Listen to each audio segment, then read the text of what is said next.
হেই বন্ধুরা, অনেকদিন পর আজকে আবার ফ্যামিলির সাথে আমি বেরিয়েছি দুপুরবেলা লাঞ্চ করতে। আমরা কোথায় যাচ্ছি আমরা বলতে পারছি না, কিন্তু আমরা যাচ্ছি একদিকে যাবি পৌঁছেই কোথাও তো যাবোই খেতে। আর সামনেই হাঁটছিল দিদি আর জামাইবাবু। আমরা কেউই জানি না আমরা কোথায় যাব, শুধু একমাত্র জামাইবাবুই জানে আমরা কোথায় খেতে যাচ্ছি। আমরা অটো করে চলে আসি গরুয়াটা মোড়ে, আর আমার আন্দাজ হচ্ছিল আমরা যাচ্ছি দাঁড়াও প্রতীক বলে।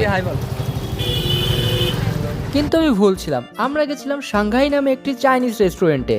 এই রেস্টুরেন্টে আমার খুবই কাছে হওয়া সত্ত্বেও আমি এখন অব্দি এখানে খাওয়া দাওয়া কিছুই করিনি, তো আশা করি প্রথম অভিজ্ঞতা খারাপ হবে না। দিদি আর জামাইবাবু কি খাবে এটা ডিসাইড করছিল, আর আমি এখানে ক্যামেরার সামনে একটু পোজ দিচ্ছিলাম। আমি বেবি আর শিবম বসে বসে খাবারের অপেক্ষা করছিলাম, আর ততক্ষণে খাবার আসা শুরু করে দেয়।